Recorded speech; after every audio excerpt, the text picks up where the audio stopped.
প্রবাসী শ্রমিকদের কাজ এবং নিরাপত্তার দায়িত্ব রিক্রুটিং এজেন্সি প্রধানমন্ত্রী।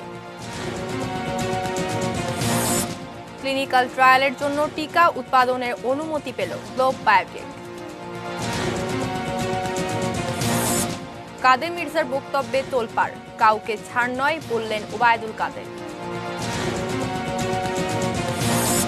নিরাপত্তা বাড়ছে রোহিঙ্গা ক্যাম্পে, দায়িত্বে থাকবে police.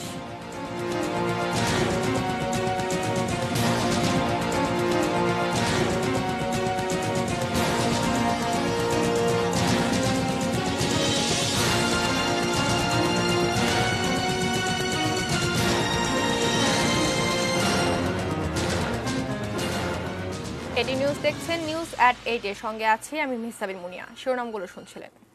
VSL Angle Channel HB VSL Bikrampur steel limited. এবারে বিস্তারিত। প্রবাসী শ্রমিকদের কর্মসংস্থান এবং নিরাপত্তা নিশ্চিত করার রিক্রুটিং এজেন্সির দায়িত্ব। আন্তর্জাতিক অভিবাসন দিবসের উদ্বোধনী অনুষ্ঠানে কথা বলেছেন প্রধানমন্ত্রী শেখ হাসিনা। দালালদের খপ্পর থেকে সতর্ক থাকার ও পরামর্শ দেন তিনি। দেশেই কর্মসংস্থানের সুযোগ সৃষ্টি হয়েছে উল্লেখ করে প্রবাসীদের উদ্দেশ্যে তিনি বলেন, কাজের জন্য অন্ধের মতো বিদেশ ছুটবেন না। বিশ্বের বিভিন্ন দেশে কর্মরত 1 কোটিরও বেশি বাংলাদেশি, যাদের পাঠানো রেমিটেন্সে বাড়ছে বৈদেশিক মুদ্রার রিজার্ভ। এই সংগঠনের মূল উদ্দেশ্য হচ্ছে সব সিআইপি অ্যাসোসিয়েশন একত্রিত করা, বিদেশ থেকে বৈধ চ্যানেলে রেমিটেন্স পাঠানোর উৎসাহ প্রদান করা। বঙ্গবন্ধু আন্তর্জাতিক সম্মেলন কেন্দ্রে সর্বোচ্চ রেমিটেন্স প্রেরণকারীদের সম্মাননা স্মারক দেওয়া হয়। গণভবন থেকে ভিডিও কনফারেন্সের মাধ্যমে সেই অনুষ্ঠানে যুক্ত হন প্রধানমন্ত্রী শেখ হাসিনা।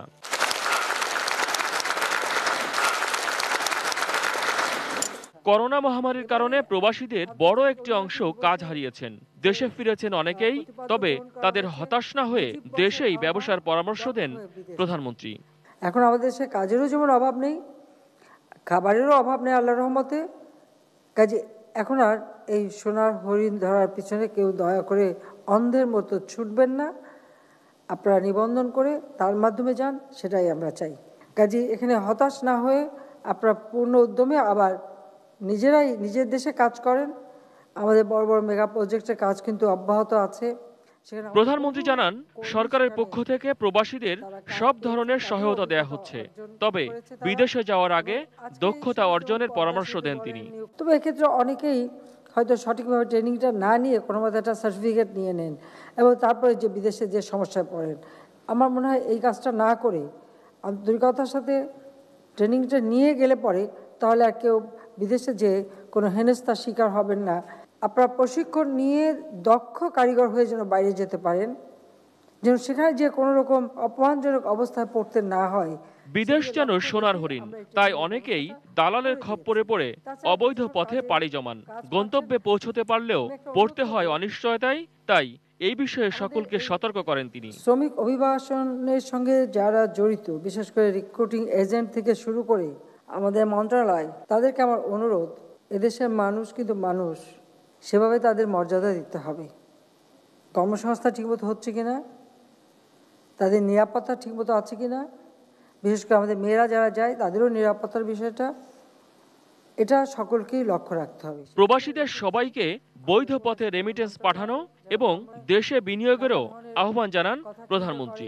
ভাবে যে বিদেশে গেলে বোধহয় অনেক অর্থ উপার্জন করবে। মহসিন কবির, এটিএন নিউজ, ঢাকা। টানা তৃতীয় মেয়াদে নির্বাচিত প্রধানমন্ত্রী হিসেবে আজ 1 যুগ পূর্ণ হল শেখ হাসিনার।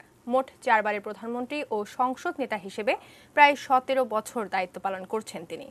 শেখ হাসিনার নেতৃত্বাধীন আওয়ামী লীগ সরকারের এই 12 বছরের পথ চলা রিজওয়ান ফয়েজের রিপোর্টে। প্রধানমন্ত্রী শেখ হাসিনাকে অনুগ্রহপূর্বক শপথ গ্রহণের জন্য সবিনয় অনুরোধ করছি। এটি একটি ইতিহাস সৃষ্টির শুরুটা। 2009 সালের 6 জানুয়ারি প্রধানমন্ত্রী শেখ হাসিনার নেতৃত্বে আওয়ামী লীগ সরকারের যাত্রা দ্বিতীয়বারের মতো। 2008-এর 29 ডিসেম্বরের নবম জাতীয় সংসদ নির্বাচনে নিরঙ্কুশ সংখ্যাগরিষ্ঠতা অর্জন করেছিল আওয়ামী লীগ নেতৃত্বাধীন মহাজোট।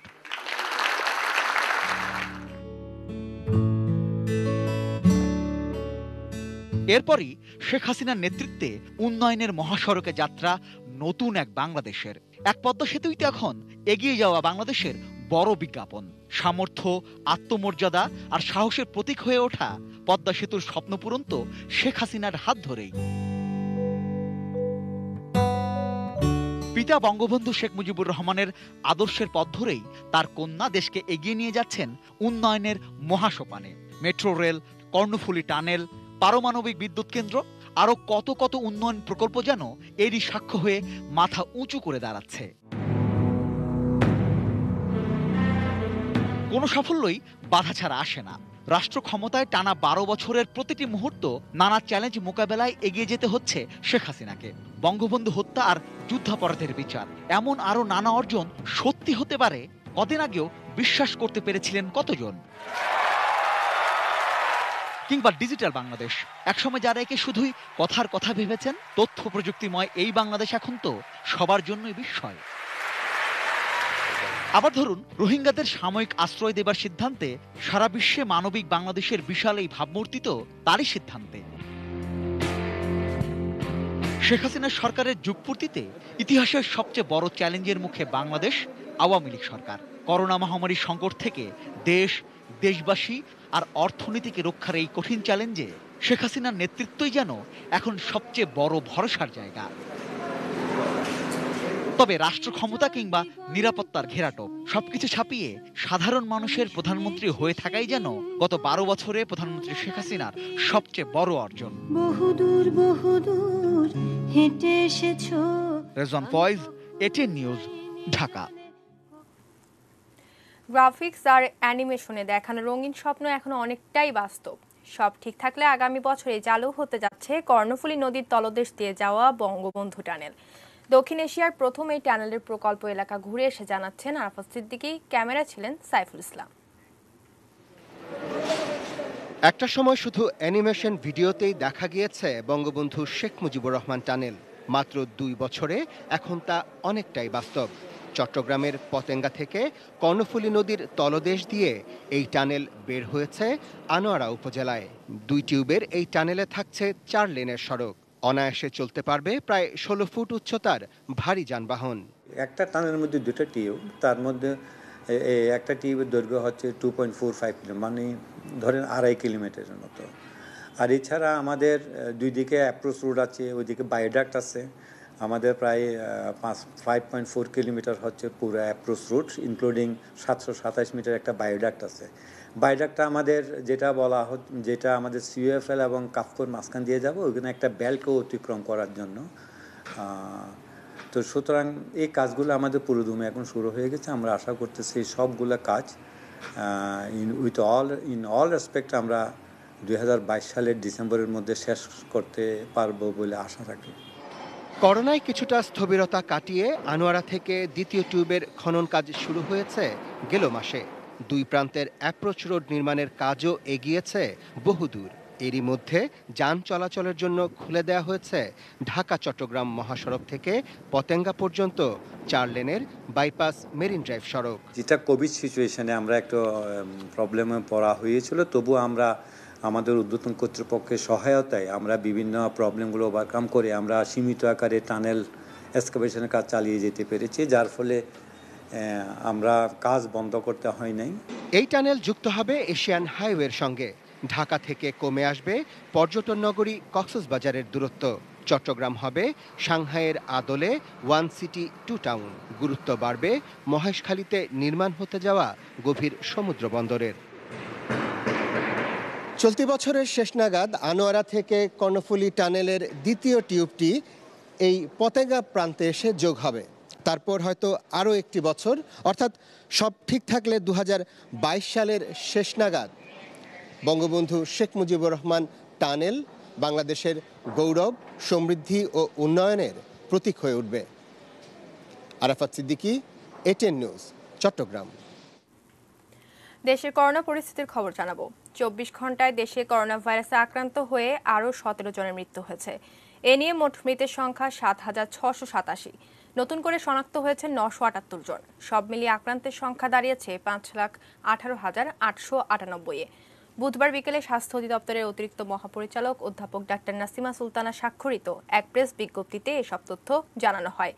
এতে বলা হয় ঢাকা সিটি সহ দেশের বিভিন্ন হাসপাতালে ও বাড়িতে উপসর্গবিহীন রোগী সহ গত 24 ঘন্টায় সুস্থ হয়েছেন 1021 জন। এ পর্যন্ত মোট সুস্থের সংখ্যা 4,63,480।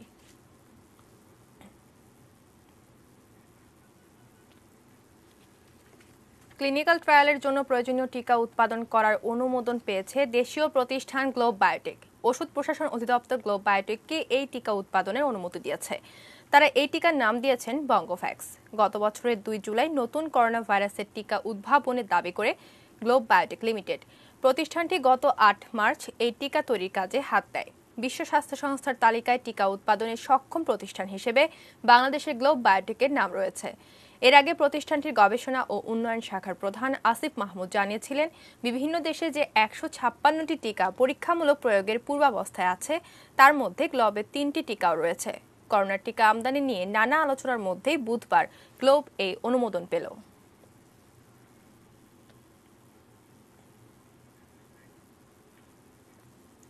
করোনা ভ্যাকসিন নিয়ে সরকারের মন্ত্রীদের বক্তব্য বিভ্রান্তি সৃষ্টি করছে বলে মনে করেন বিএনপির স্থায়ী কমিটির সদস্য ডক্টর খন্দকার মোশাররফ হোসেন।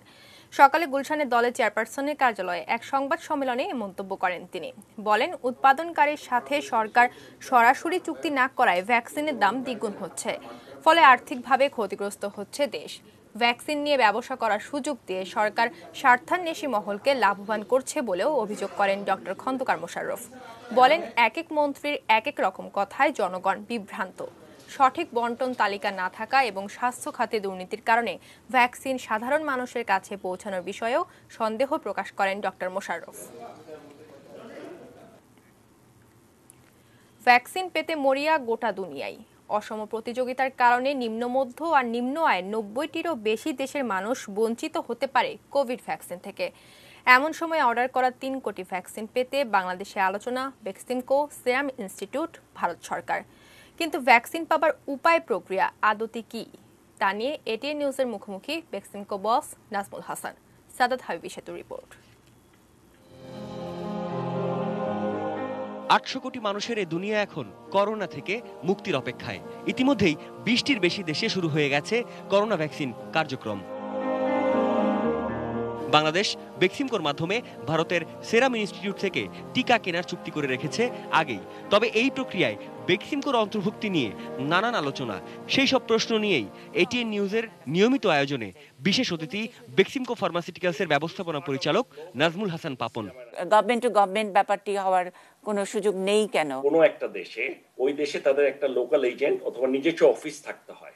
যেহেতু যে সমস্ত কোম্পানির অফিস আছে তাদের তো ওরা এখান থেকে ডাইরেক্টলি সরকারের সাথে ডিল করতে পারে, কিন্তু যাদের অফিস নাই, রেজিস্টার্ড অফিস নেই, তাদেরকে সারা পৃথিবী জুড়ে নিয়ম হচ্ছে ওষুধের ক্ষেত্রে আপনাকে একটা লোকাল এজেন্ট লাগবে। আমরা একটা বুক করেছি ফর দ্য প্রাইভেট মার্কেট, সেটা আমাদেরটা আলাদা, আমরা তো অল্প করেছি। তখন আমরা যখন নাকি সরকারের জন্য করতে গেলাম, প্রাইসিংটা কিন্তু নেগোসিয়েশন করেছে সরকার। নাজমুল হাসানের দাবি, তাদের অন্তর্ভুক্তি নিয়ে নানা প্রশ্ন এলেও সরকারের কাছে দেশের কোনো প্রতিষ্ঠান ডোজ প্রতি $60 কম দাম প্রস্তাব করেনি। আরো তো বলে 150-200 ভ্যাকসিন, তো কেউ অফার দিচ্ছে না কেন সরকারের কাছে? $60 নিচে এখন পর্যন্ত কেউ সরকারের কাছে কোনো প্রপোজাল দেয় নাই, এবং 2 বছর পরে দিবে। তাহলে লাভটা হলো কি? বাংলাদেশ 13 কোটি 76 লাখ মানুষকে করোনার টিকার আওতায় আনতে চায়। নেওয়া হয়েছে 6.5 কোটি টাকার টিকা প্রকল্প। এদিকে ভ্যাকসিন সরবরাহকারী হিসেবে ডোজ প্রতি $1 মুনাফা পেতে যাচ্ছে বেক্সিমকো। করোনার শুরুর দিকে আপনারা যে এরকম করে চ্যারিটি করেছেন, এটাও এক ধরনের সরকারকে সহযোগিতা করা, তাই কি? গভর্নমেন্ট আমাদেরকে বলছে $1 করে দিবে, কিন্তু এটার মধ্যে ওই আমার 20% পাওয়ার যেটা কথা, ইম্পোর্টার্স মার্জিন বা ডিস্ট্রিবিউশন মার্জিন, সেটা তো পাচ্ছি, এটার সাথে অ্যাড করেছে ওখান থেকে আনার পরে এটাকে ওয়্যারহাউস মেনটেন করে, এটা ভ্যাকসিন করতে দিত। আমাদেরকে কোল্ড চেইন মেনটেন করতে হবে এবং ওরা যখন যেখানে বলে সেই ডিস্ট্রিক্টে গিয়ে পৌঁছায় দিতে হবে। দেশের বরেণ্য রাজনৈতিক পরিবারের সন্তান নাজমুল হাসান বেক্সিমকোর এমডি পদের বাইরে একজন এমপি এবং দেশের ক্রিকেটের নিয়ন্ত্রক বিসিবির সভাপতি। ভ্যাকসিন আমদানিতেও তারই ভূমিকা। এই নেগোসিয়েশনের সময় কোন হ্যাটটা পরা ছিলেন আপনি? ওদের সাথে যখন যোগাযোগ করেছি তখন অ্যাজ বেক্সিমকো ফার্মা, কারণ আমাকে চিনে ওরা। ইনিশিয়াল কন্ট্যাক্টটা আমরা নিয়ে প্রাইভেট মার্কেটের জন্য আমরা ওদের কাছ থেকে নিলাম, নিয়ে তখন আমরা বলি যে সরকারের দরকার, সরকারকে দাও। তো তখন সরকারের সাথে ওরা ডাইরেক্ট যখন করে, তখন আবার আমার কাছে যখন যে হেল্প চেয়েছে আমি হেল্প করেছি সরকারকে, কিন্তু নেগোসিয়েশনটা কিন্তু সরকারই করেছে। শুধু তাই নয়, মহামারী কালে শুরুতে দেশের সরকারি হাসপাতালগুলোতে করোনার ওষুধ রেমডিসিভিয়ার ফ্রি বিতরণ করা হয়েছে বলেও দাবি বেক্সিমকো বসের। প্রথম দিন থেকে প্রত্যেকটা সরকারি হাসপাতালে আজ পর্যন্ত প্রত্যেক রোগীকে আমরা ফ্রি দিয়ে যাব। এখনো পর্যন্ত রেমডিসিভির সরকারি হাসপাতালগুলোতে বিনামূল্যে দেওয়া হচ্ছে, এইটা আপনি আরেকটু খোঁজ নিয়ে জানাবেন কিনা? আমি 100% শিওর। আচ্ছা, এই ব্যাপারে আমার কোনো সন্দেহ নেই, এবং এটা প্রাইম মিনিস্টারের অফিস থেকে এটা ডাইরেক্টলি মনিটর করা হচ্ছে। বেক্সিমকোর তরফ থেকে রেমডিসিভির আসলে বিনামূল্যে দেওয়া হয়, এইটুকু। সাদাত হাবিবি সেতু, এটিএন নিউজ, ঢাকা। 2 জানুয়ারি প্রচারিত নিউজ আওয়ার এক্সট্রা বেক্সিমকোর ব্যবস্থাপনা পরিচালকের সাক্ষাৎকারটি আবারও প্রচার করা হবে আজ রাত 9:30-এ। যাচ্ছে অন্যান্য খবরে। নির্বাচন এবং দলের নেতাদের নিয়ে বিরূপ মন্তব্যে ভাইরাল আওয়ামী লীগের সাধারণ সম্পাদক ওবায়দুল কাদেরের ছোট ভাই আব্দুল কাদের মির্জা। তার দাবি, সুষ্ঠু নির্বাচন হলে নোয়াখালীর অধিকাংশ এমপি পালানোর পথ পাবেন না। তবে ওবায়দুল কাদের বলেছেন, দলের শৃঙ্খলা সবাইকে মানতে হবে, কেউ বিশেষ ছাড় পাবে না। আরো জানাচ্ছেন শফিকুল হক। 3-4টা কনস্টিটুয়েন্সি সারা বৃহত্তর নোয়াখালীতে সুষ্ঠু নির্বাচন হলে আমাদের এমপিরা 10 টোয়াই পাইত নয়, 10 বিএনপি বা সরকার বিরোধী কোন দলের নেতা নন তিনি। খোদ আওয়ামী লীগ সাধারণ সম্পাদক ওবায়দুল কাদেরের ছোট ভাই, নোয়াখালীর আওয়ামী লীগ নেতা এবং বসুরহাট পৌরসভার মেয়র আব্দুল কাদের মির্জা।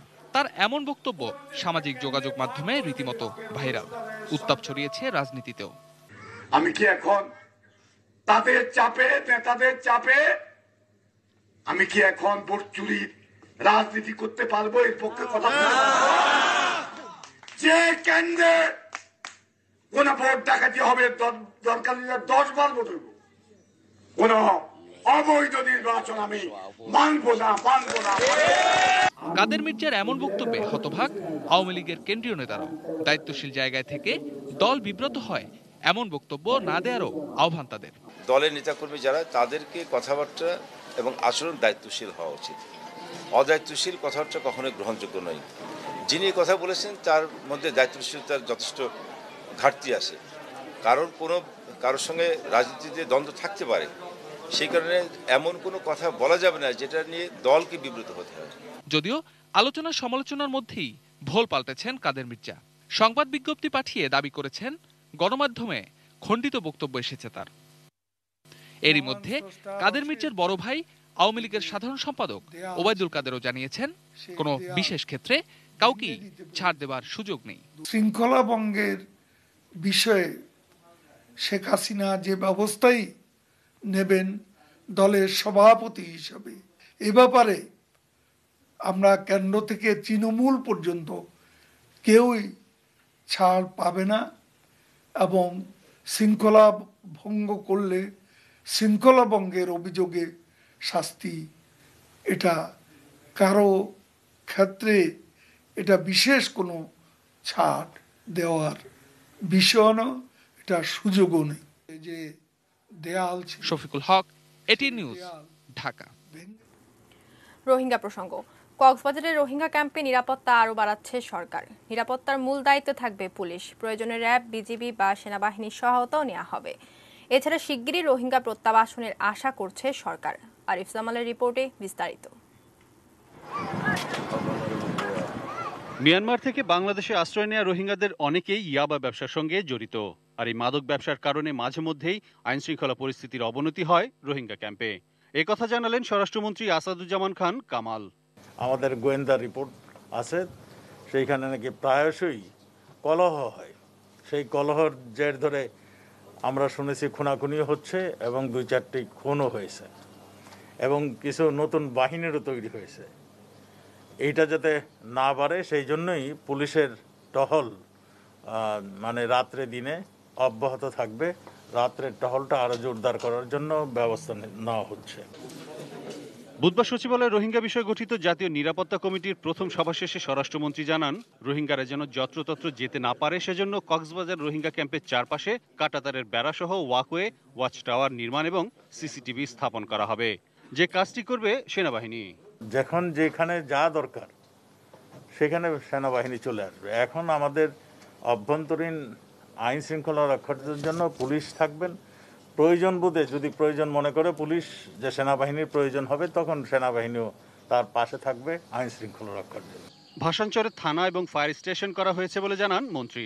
প্রয়োজন ছাড়া যেন ভাষাঞ্চরে এই উৎসুক জনতা যে ওখানে আরেকটা নতুন ধরনের প্রবলেম তৈরি না করে।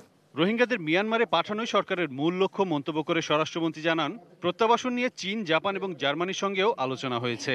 পররাষ্ট্রমন্ত্রী মহোদয় আবারও কনফার্ম করেছেন যে তিনি বায়োলেটারাল, ট্রাইলেটারাল, মাল্টিলেটারাল সব বিষয়ে সবভাবে তিনি আলোচনা চালিয়ে যাচ্ছেন। তিনি আশাবাদী তারা খুব শীঘ্রই নেওয়ার প্রক্রিয়া শুরু করবেন।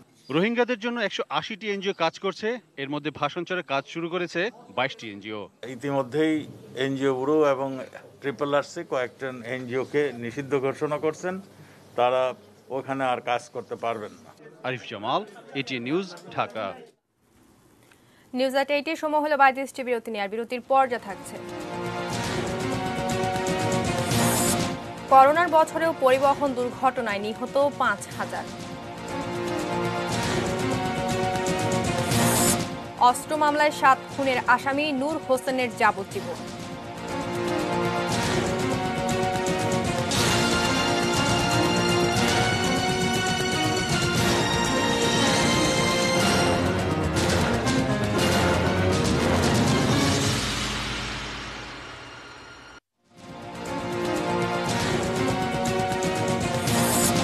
প্রবাসী শ্রমিকদের কাজ এবং নিরাপত্তার দায়িত্ব রিক্রুটিং এজেন্সির প্রধানমন্ত্রী।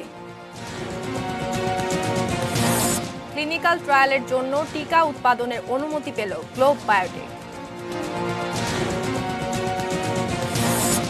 কাদের মির্জার বক্তব্যে তোলপাড়, কাউকে ছাড় নয় বললেন ওবায়দুল কাদের। নিরাপত্তা বাড়ছে রোহিঙ্গা ক্যাম্পে, দায়িত্বে থাকবে পুলিশ।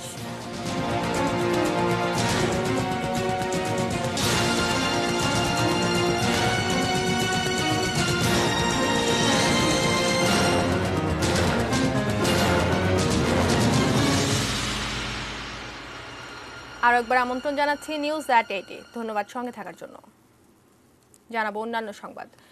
করোনা পরিস্থিতির মধ্যেও 2020 সালে সারা দেশে পরিবহন দুর্ঘটনায় 4,969 জন নিহত এবং 5,000-এরও বেশি মানুষ আহত হয়েছে। সড়ক দুর্ঘটনা প্রতিরোধে গঠিত সামাজিক আন্দোলন নিরাপদ সড়ক চাই এর এক পরিসংখ্যানে এসব তথ্য উঠে এসেছে, যেখানে বেপরোয়া গতি, অদক্ষ চালক, উল্টো পথে গাড়ি ছোটানো, নিয়ম ভাঙার মানসিকতা, সর্বোপরি সচেতনতার অভাবকেই দায়ী করা হয়েছে। সম্রাট আনোয়ারের রিপোর্ট। ডিসেম্বরে মানিকগঞ্জে বাস, সিএনজি, অটোরিকশার সংঘর্ষে একই পরিবারের 6 জনের মর্মান্তিক মৃত্যু। শোক জানাবেন সে মানুষটিও আর বেঁচে নেই। নৌপথে দুর্ঘটনায় প্রাণ খোয়ানোর একাধিক নজির। জুন মাসের শেষের দিকেই তো বুড়িগঙ্গায় সলিল সমাধি 34 জনের। তুলনামূলক নিরাপদ বলে বিবেচিত রেলপথেও গেল বছর অস্বস্তির রেশ। লাইন ক্রসিংয়ে একাধিক দুর্ঘটনায় হতাহতের সংখ্যা বেড়েছে। করোনার বিষয়ে নীল 2020 সালেও বছর জুড়ে সংবাদের শিরোনাম হয়েছে পরিবহন দুর্ঘটনার এমন খবর। দুর্ঘটনাগুলোকে পরিসংখ্যানে দেখিয়েছে সড়ক দুর্ঘটনা প্রতিরোধে সামাজিক আন্দোলন নিরাপদ সড়ক চাই। পরিসংখ্যান অনুযায়ী 2020 সালে সারা দেশে পরিবহন দুর্ঘটনায় 4,969 জন নিহত এবং 5,000-এরও বেশি মানুষ আহত হয়েছেন। নির্দিষ্ট গতি নির্ধারণ করা সত্ত্বেও তা মানা হয় না। 2020 সালে বাস, ট্রাক ও কাভার্ড ভ্যান মিলিয়ে সর্বোচ্চ দুর্ঘটনা ঘটিয়েছে, যা সড়ক দুর্ঘটনার 40%। 2018-19 সালের তুলনায় 2020-এ দুর্ঘটনা ও মৃত্যুর হার কমলেও করোনাকালে এ সংখ্যাকেও আশঙ্কাজনক বলছে নিশ্চা। আর এর জন্য সড়কে সুষ্ঠু ব্যবস্থাপনা ও মনিটরিংয়ের অভাব, টাস্কফোর্সের দেয়া সুপারিশ বাস্তবায়ন না করা, অদক্ষ চালক নিয়োগ, চালকদের বেপরোয়া গাড়ি চালানো, নতুন সড়ক আইনের প্রয়োগ না করা সহ বিভিন্ন কারণ তুলে ধরা হয়। 6 বছর ধরে ফ্র্যাঞ্চাইজের শুধু কথা হচ্ছে, এই হবে, সেই হবে, এই রং হবে, এই রোড হবে, আর আমরা কথা শুনতে চাই না। আমরা এই ধরনের চোর পুলিশ খেলা আমরা দেখতে চাই না। আমরা বাস্তব কার্যক্রম আমরা চাই। পার্বত্য এলাকায় সড়কে নিয়ন্ত্রিত গতিতে গাড়ি চলাচলে দুর্ঘটনার হার কম।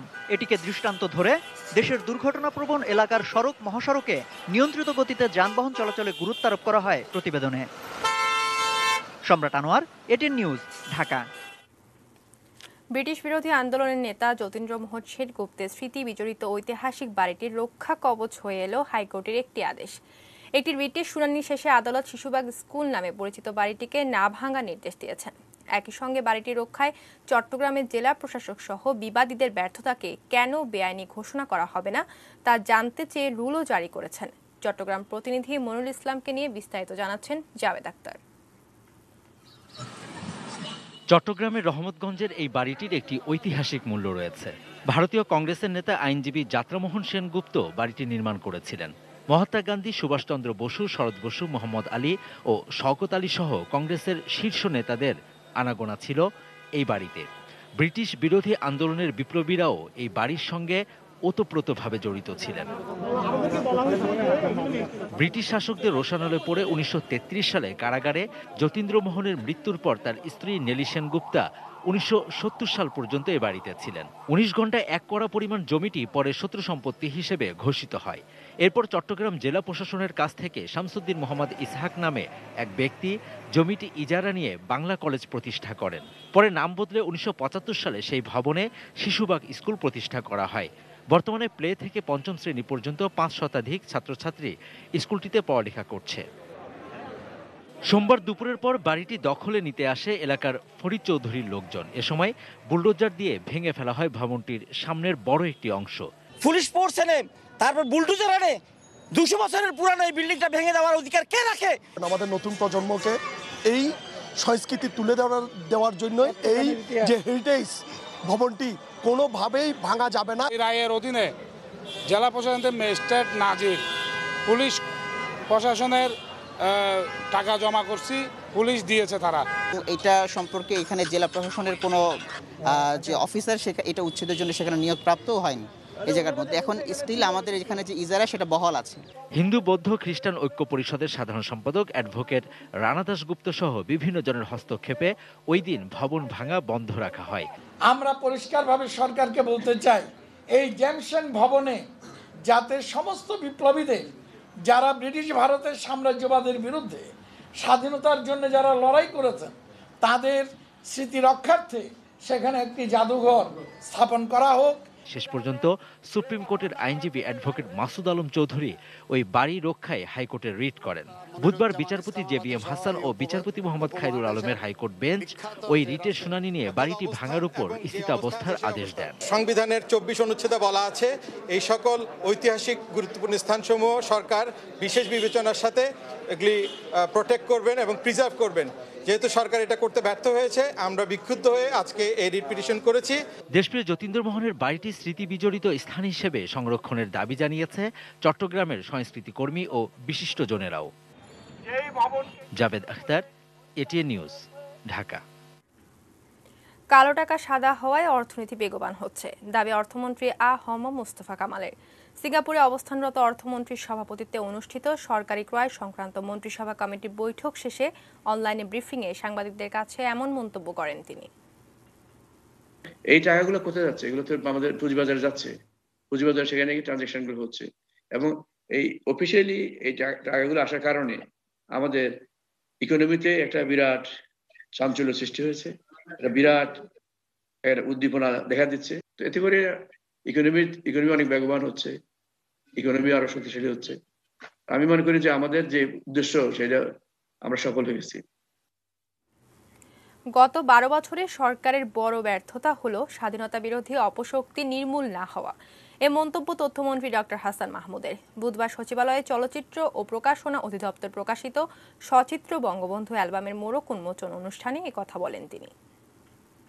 আমাদের ব্যর্থতা হচ্ছে স্বাধীনতার 50 বছর পরও একটি বড় রাজনৈতিক দল যারা স্বাধীনতাটাই চায়নি তাদেরকে দিয়ে রাজনীতি করে, তাদের নিয়ে রাজনীতি করে এবং এই স্বাধীনতা বিরোধী অপশক্তি বাংলাদেশ থেকে নির্মূল হয়নি। সেটি আমাদের ব্যর্থতা।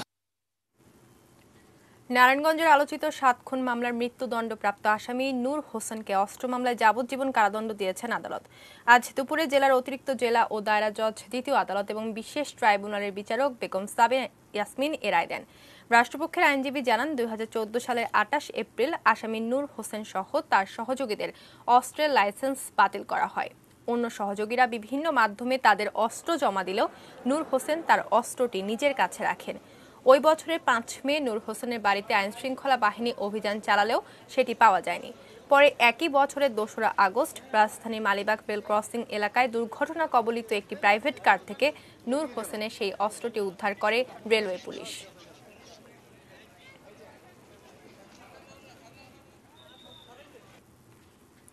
সাংসদ হাজী সেলিমের পুত্র ইরফান সেলিমকে নিয়ে মুখোমুখি অবস্থানে র্যাব ও পুলিশ বলছে, তার বিরুদ্ধে র্যাবের করা মামলায় তথ্যগত ভুল থাকায় অব্যাহতির সুপারিশ করা হয়েছে।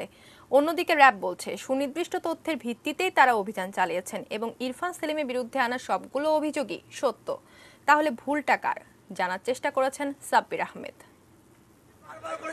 নৌবাহিনী কর্মকর্তা ওয়াসিফ আহমেদ খানকে ২৫ অক্টোবর রাতে মারধরের পরদিন ঢাকা ৭ আসনের এমপি হাজী সেলিমের পুরান ঢাকার বাসায় ম্যাজিস্ট্রেটের উপস্থিতিতে অভিযান চালায় র্যাব। ওই বাসায় থাকেন হাজী সেলিমের ছেলে ৩০ নম্বর ওয়ার্ডের সাবেক কাউন্সিলর ইরফান সেলিম। তার বেডরুম থেকে অস্ত্র এবং বাসা থেকে একটি এয়ারগান, ৩৭টি ওয়াকিটকি, একটি হাতকড়া, ড্রোন এবং ৪০৬ পিস ইয়াবা উদ্ধারের দাবি করে র্যাব। এই ঘটনায় ইরফান সেলিমের বিরুদ্ধে অস্ত্র ও মাদক আইনে মামলাও করে র্যাব। কিন্তু সেই মামলায় ইরফান সেলিমকে অব্যাহতি দিতে আদালতে সুপারিশ করে চূড়ান্ত প্রতিবেদন দিয়েছে পুলিশ। বলা হয়েছে, মামলায় যে অভিযোগ করা হয়েছে তদন্ত কর্মকর্তা তার সত্যতা পাননি এবং র্যাবের করা মামলায় তথ্যগত ভুল ছিল। যারে বলা আছে যে ম্যাজিস্ট্রেটের উপস্থিতিতে এগুলো উদ্ধার করা হয়েছে, কিন্তু জব্দ তালিকা যেটা করা হয়েছে সেখানে কিন্তু ম্যাজিস্ট্রেটের কোনো স্বাক্ষর ছিল না এবং পরবর্তীতে এই বিষয়ে ম্যাজিস্ট্রেটের জবানবন্দিও পাওয়া যায় নাই। তো সব মিলিয়ে আমরা যতটুক একজন আসামিকে অভিযুক্ত করার জন্য যতটুক তথ্য প্রমাণ থাকা প্রয়োজন ছিল আমরা সেটা পাইনি। তাহলে র্যাব ইরফান সেলিমের বিরুদ্ধে চাঁদাবাজি, টর্চার সেলে এনে মারধর সহ মামলায় যেসব অভিযোগ করেছে সেগুলো কি মিথ্যে?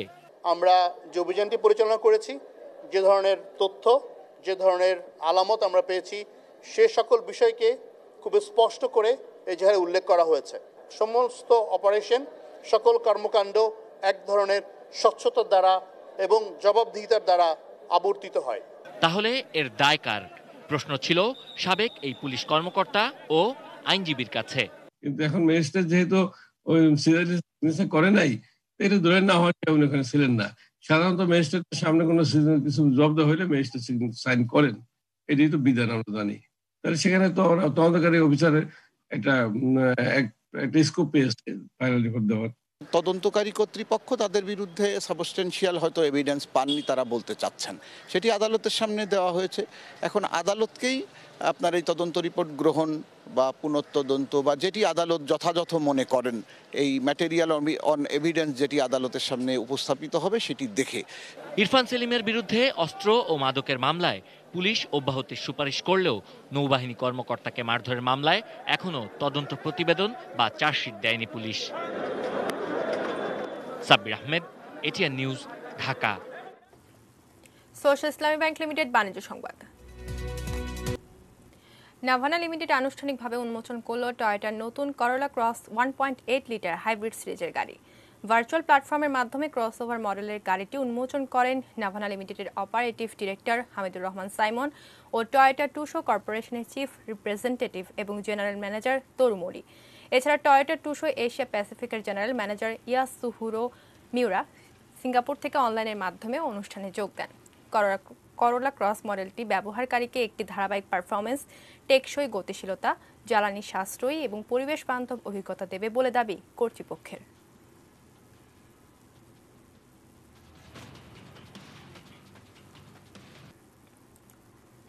আর একবার নিচ্ছি বাজেটটি বিরতির পর যা থাকছে। ব্রিটেনে করোনা সংক্রমণ বাড়ছে, একদিনে আক্রান্ত ৬০,০০০। প্রথমবারের মতো ফেডারেশন কাপের ফাইনালে সাইফ স্পোর্টিং।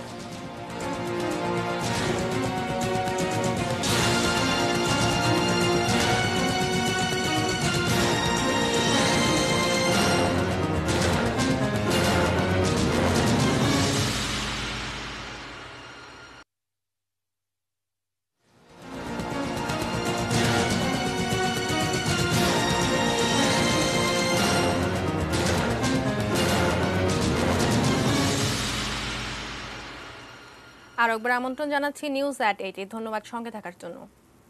জানাবো মেটাল প্রেজেন্স কৃষি সংবাদ সুজলা সুফলা।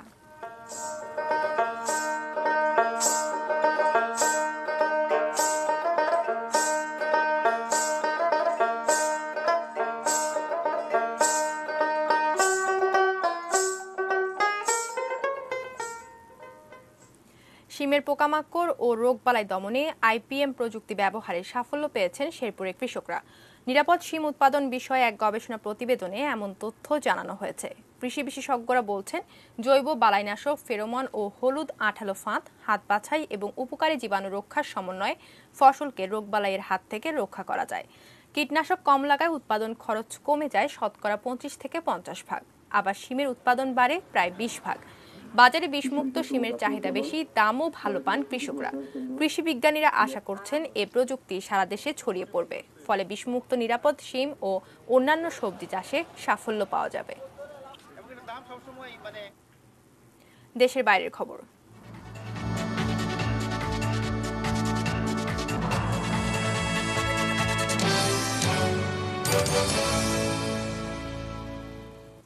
প্রতিদিনের হিসেবে করোনার সংক্রমণ দ্রুত বাড়ছে ব্রিটেনে। গত 24 ঘন্টায় দেশটিতে সংক্রমিত হয়েছে অন্তত 60,916 মানুষ। এর আগে গত সপ্তাহে প্রতিদিন আক্রান্ত হচ্ছিল 50,000 মানুষ। দেশটির স্বাস্থ্য দপ্তরের মতে দ্বিতীয় দফায় সংক্রমণ ছড়ানোর পর নতুন করে 10 লাখের বেশি মানুষ আক্রান্ত হয়েছেন। হাসপাতালে ভর্তি হওয়া রোগীর সংখ্যাও আগের ঢেউয়ের তুলনায় 40% বেশি। নতুন করে লকডাউন আরোপের পর ইংল্যান্ড ও স্কটল্যান্ডে স্বাস্থ্যবিধি কড়াকড়ির পরেও লাগাম টানা যাচ্ছে না সংক্রমণের দ্রুত গতির। পরিস্থিতি সামাল দিতে ব্রিটেনে বর্তমানে 2টি করোনা টিকার প্রয়োগ চলছে, একটি ফাইজার বায়োএনটেকের এবং অন্যটি অক্সফোর্ড অ্যাস্ট্রাজেনেকার টিকা। এক সংবাদ সম্মেলনে প্রধানমন্ত্রী বরিস জনসন বলেছেন, ব্রিটেন এখন এমন একটা অবস্থায় আছে যাতে প্রতি 50 জনের মধ্যে একজন আক্রান্ত পাওয়া যাচ্ছে। তৃতীয় দফায় দেয়া লকডাউনকেও আইনের বৈধতা দিয়েছে দেশটি। Clemon sports news.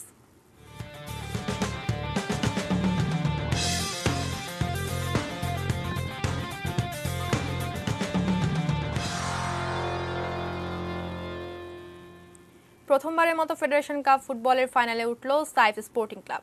আজ প্রথম সেমিফাইনালে চট্টগ্রাম আবাহনীকে 3-0 গোলে হারিয়েছে সাইফ। বঙ্গবন্ধু স্টেডিয়ামে চট্টগ্রাম আবাহনী ডিফেন্ডারদের ভুলে ম্যাচের শুরুর দিকে লিড পেয়ে যায় সাইফ স্পোর্টিং। 8 মিনিটে সিরাজ উদ্দিনের ফ্রি কিক মানব প্রাচীরে লেগে ফিরে আসে। ফিরতি বলে গোল করে দলকে এগিয়ে নেন কেনেথ। প্রথমার্ধে আর সমতায় ফিরতে পারেনি চট্টগ্রাম আবাহনী। দ্বিতীয়ার্ধে আরও গোছানো খেলার ফল পায় সাইফ, যে কারণে এই অর্ধে আরও 2 গোল করে এক পেশে জয় তুলে নেয় তারা। 72 মিনিটে কেনেথ নিজের ও দলের দ্বিতীয় গোল করেন। 74 মিনিটে আলামিনকে বাজেভাবে ট্যাকল করায় লাল কার্ড পান চট্টগ্রাম আবাহনী ক্যাফিসেন। ম্যাচের শেষ দিকে আরও একটি গোল করে সাইফ। এবার স্কোরশিটে নাম লেখান ইয়াসিন আরাফাত।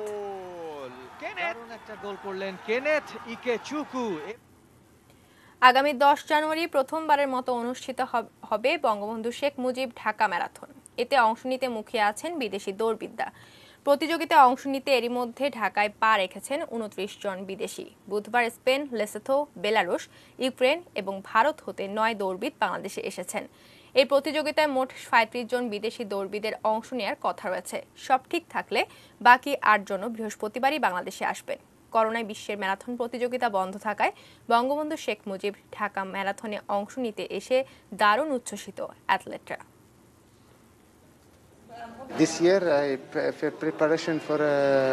প্রথমবারের মতো বাংলাদেশে এসেছি হাফ ম্যারাথনে অংশ নিব। প্রস্তুতি ভালো, আশা করছি জয়ী হতে পারবো। শেষ করব নিউজ এট 8, তবে তার আগে এক নজরে সংবাদ শিরোনামগুলো জানিয়ে দেব আরো একবার। প্রবাসী শ্রমিকদের কাজ এবং নিরাপত্তার দায়িত্ব রিক্রুটিং এজেন্সির, প্রধানমন্ত্রী। ক্লিনিক্যাল ট্রায়ালের জন্য টিকা উৎপাদনের অনুমতি পেল গ্লোব বায়োটেক। কাদের মির্জার বক্তব্যে তোলপাড়, কাউকে ছাড় নয় বললেন ওবায়দুল কাদের। নিরাপত্তা বাড়ছে রোহিঙ্গা ক্যাম্পে, দায়িত্বে থাকবে পুলিশ। করোনার বছরেও পরিবহন দুর্ঘটনায় নিহত ৫,০০০। অস্ত্র মামলায় ৭ খুনের আসামি নূর হোসেনের যাবজ্জীবন। ব্রিটেনে করোনা সংক্রমণ বাড়ছেই, একদিনে আক্রান্ত ৬০,০০০। এবং প্রথমবারের মতো ফেডারেশন কাপের ফাইনালে সাইফ স্পোর্টিং।